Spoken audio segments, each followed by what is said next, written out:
সিলেটের একটি মহকুমার নাম ছিল করিমগঞ্জ।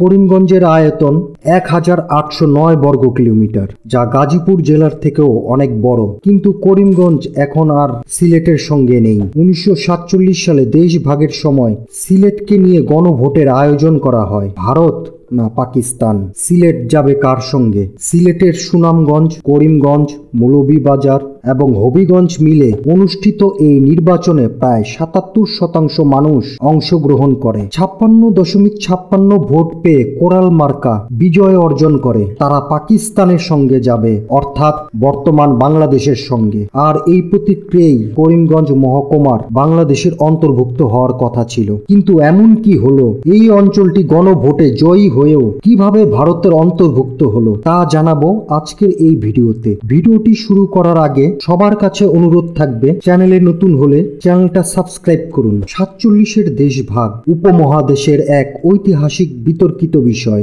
বিতর্কিত এই দেশভাগই কত মানুষ তার পৈতৃক সম্পত্তি হারিয়েছে, কত মানুষকে তার সহায় সম্বল সবকিছু ফেলে পাড়ি জমাতে হয়েছে ভিন দেশে, কিংবা কত মানুষ জন্মভূমি ছেড়েছে আর পিছনে রেখে গেছে তার শৈশবের সোনালী স্মৃতি। তার কোনো হিসেব নেই। দুই চোখের জল ফেলে তখন বাপ দাদার ভিটে ছাড়তে হয় তাদের। ব্রিটিশরা যখন সিদ্ধান্ত নিল যে ধর্মের ভিত্তিতে ভারত এবং পাকিস্তান নামক দুটি দেশকে স্বাধীনতা দিয়ে তারা বিদায় নেবে, তখন এই দুই দেশের সীমান্তে নির্ধারণের দায় ভার দেওয়া হয় সিরিল রেডক্লিফের হাতে। স্যার রেডক্লিফ ছিলেন ভারতবর্ষে একেবারেই নতুন। উপমহাদেশে কোনো কাজের অভিজ্ঞতা ছিল না তার নেতৃত্বেই একটি কমিশন গঠন করা হয়। এই কমিশন সিলেটের গণভোটের পর থেকেই সীমানা নির্ধারণের কাজে সম্পূর্ণ মনোযোগ দেয়। অনেক সমীক্ষা ও যাচাই বাছাইয়ের পর 12 আগস্ট যখন রেডক্লিফ লাইন প্রকাশিত হয়, তখন হতাশ ও বিক্ষুব্ধ হয় মুসলিম লীগ, বিক্ষুব্ধ হয় পূর্ব বাংলার নেতৃবৃন্দ।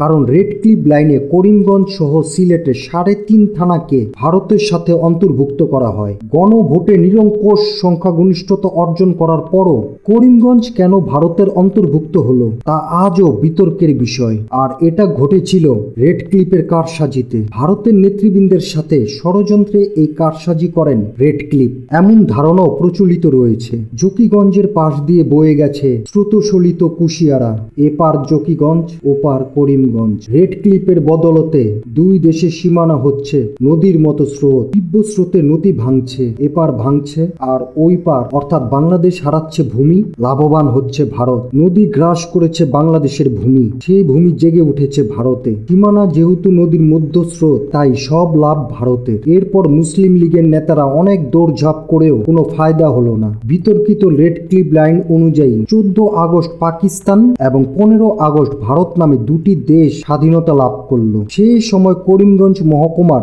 এসডিও ছিলেন মোহাম্মদ আব্দুল হক, যিনি পরবর্তীতে বাংলাদেশ সরকারের ভূমিমন্ত্রী হিসেবেও দায়িত্ব পালন করেন। মোহাম্মদ আব্দুল হক দেশ ভাগের পর এক সপ্তাহ পর্যন্ত করিমগঞ্জকে পূর্ব পাকিস্তানের অন্তর্ভুক্ত রাখতে সক্ষম হয়েছিলেন। 14 আগস্ট থেকে নিয়ম মেনে প্রতিদিন তিনি মহকুমার পুলিশ কার্যালয়ে পাকিস্তানের পতাকা উত্তোলন করতেন এবং সিলেট জেলা ম্যাজিস্ট্রেটের কাছে ঘন ঘন তার বার্তা পাঠাতে থাকেন সামরিক সাহায্য পাঠানোর জন্য।